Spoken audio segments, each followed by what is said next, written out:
దుర్ఘటన జరిగినప్పుడు పరిశ్రమలో 143 మంది ఉండడం జరిగింది.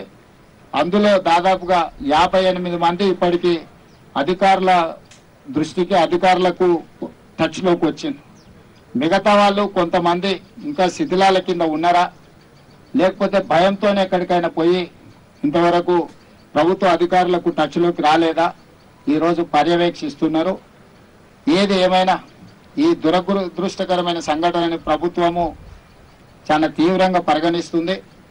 దీనికి సంబంధించి చనిపోయిన కుటుంబాలకు ₹1 కోటి నష్టపరిహారం ఇప్పించాలి. పరిశ్రమ వాళ్ళతో మాట్లాడి ప్రభుత్వం వైపు నుంచి పరిశ్రమ వైపు నుంచి చనిపోయిన కుటుంబాలకు ₹1 కోటి నష్టపరిహారం ఇవ్వాలి అని చెప్పి నేను ఆదేశాలు ఇవ్వడం జరిగింది. ఆదేశాల ప్రకారం మా మంత్రులు పరిశ్రమ యజమానులతో మాట్లాడి ప్రభుత్వం వైపు నుంచి సహకారం తీసుకొని వాళ్ళకి నష్టపరిహారం అందించడం జరుగుతుంది.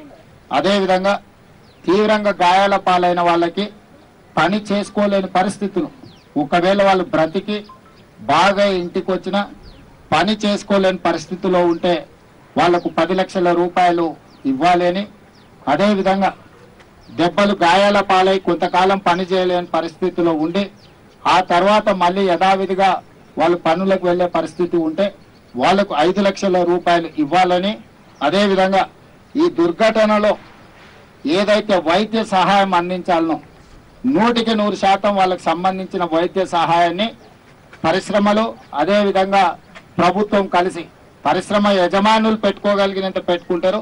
వాళ్ళకి ఎలాంటి ఇబ్బంది లేకుండా ప్రభుత్వం కూడా వైద్య సహాయాన్ని 100% అందించాలని మా మంత్రులకు నేను ఆదేశాలు ఇవ్వడం జరిగింది. వాటిని పర్యవేక్షించడానికి కూడా అధికారులను చీఫ్ సెక్రటరీని, డిజాస్టర్ మేనేజ్మెంట్ స్పెషల్ చీఫ్ సెక్రటరీని, లేబర్ అండ్ ఎంప్లాయ్మెంట్ ప్రిన్సిపల్ సెక్రటరీని, ఫైర్ డిపార్ట్మెంట్ అడిషనల్ డీజీని ఒక కమిటీగా వేసినాం. వీళ్ళందరూ కూడా జరిగిన సంఘటన మీద విచారణ చేసి నివేదిక అందించడం జరుగుతుంది.